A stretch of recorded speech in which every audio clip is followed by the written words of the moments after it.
আসসালামু আলাইকুম রহমতুল্লাহ। সুপ্রিয় শিক্ষার্থী ভাই বন্ধুরা, আশা করি আপনারা সকলে ভালোই আছেন। আজকের এই পর্বে আপনাকে স্বাগত জানিয়ে শুরু করছি। আজকে আমরা মূলত শিখব পার্ট অফ স্পিচ সম্পর্কে। বিসিএস, ব্যাংক জব কিংবা শিক্ষক নিবন্ধন এবং অন্যান্য সকল সরকারি চাকরি পরীক্ষাগুলিতেই পার্ট অফ স্পিচ থেকে মোটামুটি আমাদের প্রবলেম এসেই থাকে। আর এই টপিকটা এত ইম্পর্টেন্ট যে আমাদের কম্পিটিটিভ যে কোনো এক্সামেই মূলত এই জায়গা থেকে প্রশ্ন আসেই। সো তাহলে চলুন শুরু করা যাক। পার্ট অফ স্পিচ মূলত আসলে কি? স্পিচ হচ্ছে মূলত বক্তব্য, বাক্য বা কোনো একটা লাইন, একটা মিনিংফুল মনের ভাব, এটা হচ্ছে আমাদের স্পিচ। প্রতিটা সেন্টেন্স এক একটা স্পিচ। সো এই যে এক একটা স্পিচ আছে, এক একটা বাক্য আছে, এই বাক্য বা স্পিচের প্রতিটা অংশ হচ্ছে এক একটা পার্ট। আর এই প্রত্যেকটা অংশকে একটা স্পিচের বলা হয় পার্ট অফ স্পিচ। তো এই যে একটা স্পিচের যে পার্ট বা পার্টসগুলি আমাদের হয়, এগুলিকে আমরা 8 ভাগে ভাগ করতে পারি। একটা হচ্ছে আমাদের noun, then pronoun, adjective, verb, adverb, preposition, conjunction, interjection. Noun আসলে কি? নাউনকে আমরা যদি এক কথায় যদি বলি যে কোনো কিছুর নাম, জাস্ট এটা হচ্ছে নাম, বিশেষ এক কথা যে কোনো কিছুর নাম, এইটাকে মূলত আমাদের নাউন বলা হয়। যেমন আমি যদি বলি ঢাকা ইজ এ সিটি বা capital city, what ever.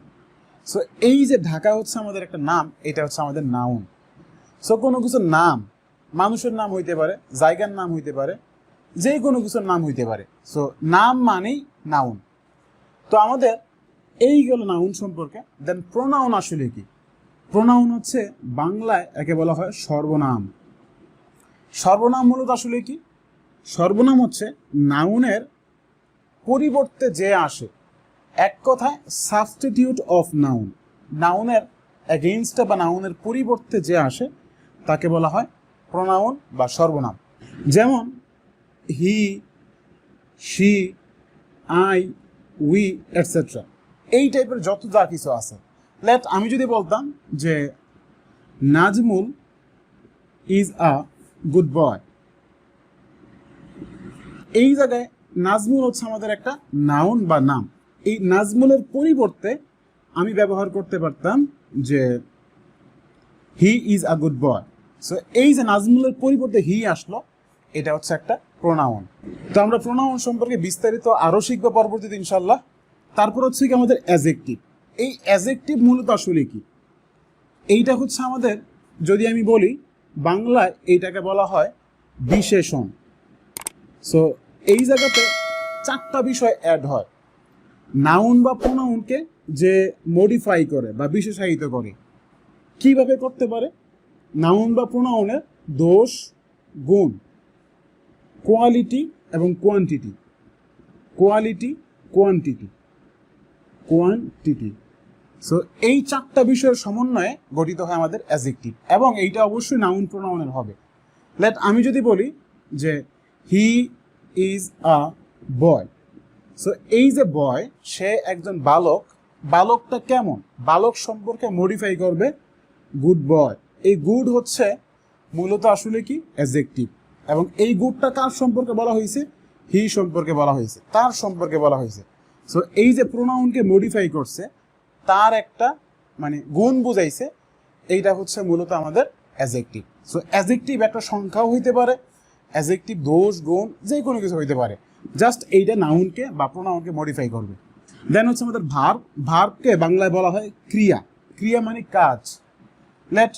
I play football, আমি ফুটবল খেলি। সো এই যে আমি ফুটবল খেলি, আমার কাজটা মূলত আসলে কি? কাজটা হচ্ছে প্লে, খেলা করা। আই ট্রাইস, আমি ভাত খাই। কাজটা মূলত কি? ইট, খাওয়া। আই রাইট এ লেটার, আমি একটা লেটার লিখতেছি। সো এই যে রাইট হচ্ছে লিখা, এটা হচ্ছে আমাদের কাজ। সো দুনিয়াতে যত কাজ আছে সবগুলিকে বলা হয় কি? ভার্ব। এবং এই ভার্বকে যে মডিফাই করে তাকে বলা হয় অ্যাডভার্ব।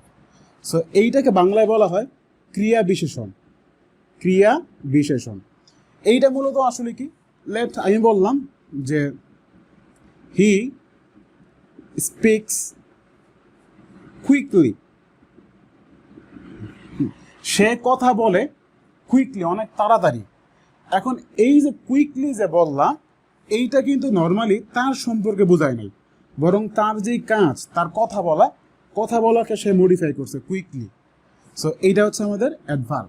সাধারণত এই অ্যাডভার্বটা ভার্বের পরে আসে। সো এরপর হচ্ছে আমাদের প্রেপোজিশন। এই প্রেপোজিশনটাকে আমরা দুই ভাগে ভাগ করতে পারি, একটা হচ্ছে কি প্রে, একটা হচ্ছে পজিশন। জাস্ট সিম্পলি খেয়াল করুন যে প্রে মানে আসলে কি, এটা হচ্ছে পূর্বে, আগে, আর পজিশন হচ্ছে একটা স্থান। স্থান মানে নাউন। সো এই যে নাউনের আগে আসে, এইটা এমন একটা পার্ট বা এমন একটা ওয়ার্ড, যে ওয়ার্ডটা নাউনের আগে এসে অর্থ প্রকাশ করে, বরং সে একা একা নিজের অর্থ প্রকাশ করতে পারে না। এমন কিছু ওয়ার্ড যেগুলি নাউনের আগে এসে সে তার নিজের অর্থ প্রকাশ করে এবং সেই নাউন সম্পর্কে মানে অর্থ প্রকাশ করে, একে বলা হয় প্রিপোজিশন। যেমন আমি যদি বলি যে আম গোয়িং টু স্কুল, আমি স্কুলে যাচ্ছি। এই যে স্কুল হচ্ছে আমাদের একটা নাউন, এই নাউনের আগে টু আসছে, টু আইসে নাউন সম্পর্কে সে অবস্থা বর্ণনা করছে এবং এই টুটা সেও তার নিজের অর্থকে প্রকাশ করছে। কিন্তু টুটা কিন্তু সিঙ্গেল একা এসে আর তার অর্থ প্রকাশ করতে পারে না। সো সে সবসময় কোনো না কোনো একটা নাউনের আগে আসবে এবং তার অর্থ প্রকাশ করে। দেন হচ্ছে আমাদের কনজাংশন। কনজাংশন মূলত আসলে কি, দুইটা ওয়ার্ড বা দুইটা শব্দ কিংবা দুইটা বাক্য বা দুইটা সেন্টেন্সের মাঝখানে যে সম্পর্ক তৈরি করে কিংবা এদেরকে বিচ্ছেদ করে, একে বলা হয় আমার মূলত কনজাংশন। এইটাকে বাংলায় বলা হয় আমাদের অব্যয়। তো এইটা কি হইতে পারে, যেমন Rahim and Karim are going to, Rahim and Karim are going to school. যে রহিম এবং করিম তারা স্কুলে যাচ্ছে, এই যে দুইটা শব্দকে কানেক্ট কে করছে, অ্যান্ড, তারপর অর হইতে পারে। সো এই যে দুইটা শব্দের মাঝখানে দুইটা বাক্যকে যারা সম্পর্ক তৈরি করে কিংবা সম্পর্কে বিচ্ছেদ করে, এদেরকে বলা হয় কনজাংশন। তারপর আমরা কি বলতে পারি, দেন হচ্ছে আমাদের ইন্টারজেকশন। সো ইন্টারজেকশন মূলত আসলে কি, এইটা হচ্ছে এক কথা আবেগ, বাংলায় বলা হয় আবেগ।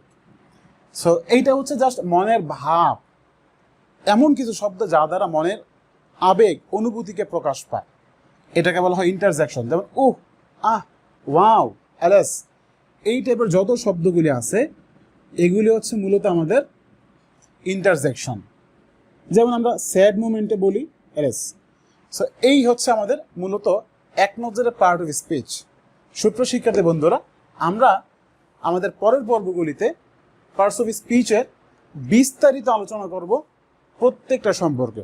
সো আজকের মতো এ পর্যন্তই, দেখা হচ্ছে পরবর্তী পর্বে। সেই পর্যন্ত ভালো থাকুন, সুস্থ থাকুন, এই কামনায় বিদায় নিচ্ছি। আসসালামু আলাইকুম রহমতুল্লাহ।